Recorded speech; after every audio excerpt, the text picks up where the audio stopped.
ఓం నమస్తే. ఆత్మీయులకు దేవదేవుని ఆశీస్సులు.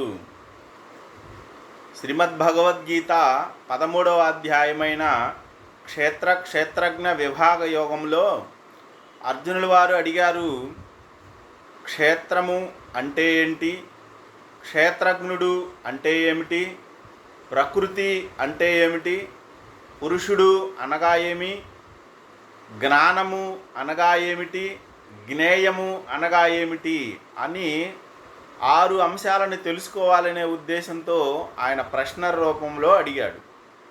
శ్రీకృష్ణ పరమాత్మ చెప్తా ఉన్నాడు 2వ శ్లోకంలో, ఓ అర్జున, ఇదం శరీరం కౌంతేయ క్షేత్రమితి అభిధీయతే అని చెప్పారు.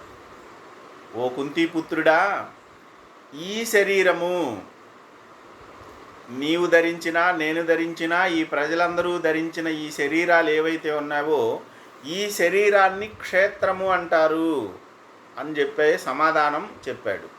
క్షేత్రము అనేదానికి ఆ క్షేత్రము ఏ విధంగా ఏర్పడింది, దానిలో ఉండే అంశాలు ఎన్ని, వాటి విశేషాలు ఏంది అనేది ముందు శ్లోకాలలో వివరించబోతా ఉన్నారు. అయితే ఇక్కడ క్షేత్రము అనే పదానికి రైతులు పండించే భూమి, పొలము అని, లేదంటే తీర్థముతో కలిసి ఉన్న దేవాలయము, పుణ్యక్షేత్రము అని పేరు కూడా, ఆ అర్థం కూడా వస్తూ ఉంది క్షేత్రము అనే పదానికి. ఇప్పుడు శరీరాన్ని క్షేత్రంగా చెప్పినప్పుడు శరీరానికి ఉన్న మరొక విశేషం తెలియజేస్తూ ఉన్నారు పెద్దలు. శరీరమాద్యం ఖలు ధర్మ సాధనం అని.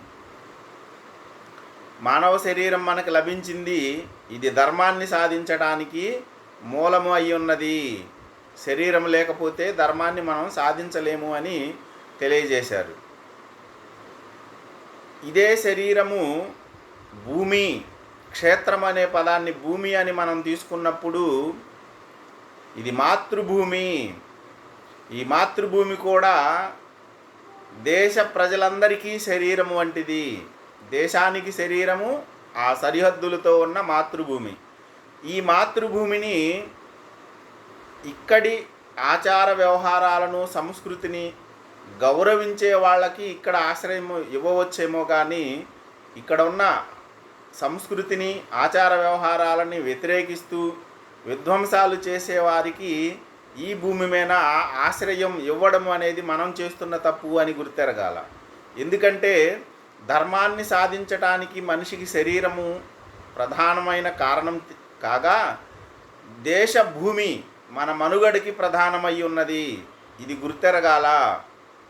భారతీయ సనాతన ధర్మాన్ని ఆచరిస్తూ దానిని గౌరవిస్తూ ముందుకు నడిపించాల్సిన బాధ్యత మనమేనే ఉన్నది కనుక సనాతన ధర్మం యొక్క అంశాలను కూలంకషంగా తెలుసుకొని ఆచరించి మన దేశాన్ని మనం నిలబెట్టుకుందాము. ప్రపంచం మొత్తం కూడా భారతదేశం వైపు కనులెత్తి చూస్తుంది అంటే ఈ జ్ఞాన సంపద కోసమే. భారతదేశంలో ఇతరత్ర ఆచార వ్యవహారాలు ప్రవేశించి ఇక్కడున్న సంస్కృతి మలినమై అధోగతి పాలైనప్పుడు ప్రపంచం మొత్తం కూడా మరి ఇంకెటువైపు తిరిగి చూస్తుందో తెలియదు. కాబట్టి ఉన్నతమైన ఈ భారతీయ సంస్కృతిని కలకాలం నిలబెట్టుకొని ప్రపంచ దేశాలకి సంస్కృతి పరంగా ఆదర్శంగా ఉండాలి అంటే మనమందరం తప్పనిసరిగా మనదైన ఈ సంస్కృతిని ఆచరిస్తూ ఇతరులకు తెలియజెప్పాలా. మనం ఆచరించకుండా పోయినప్పుడు మన బలం మనం కోల్పోతాము. ఇది గుర్తెరిగి హైందవ సహోదరులు, సమాజము మొత్తం కూడా మేల్కొని సనాతన ధర్మం వైపు అడుగులు వేయవలసిందిగా తెలియజేయడం అవుతూ ఉన్నది. అందరికీ స్వస్తి. ఓం నమస్తే.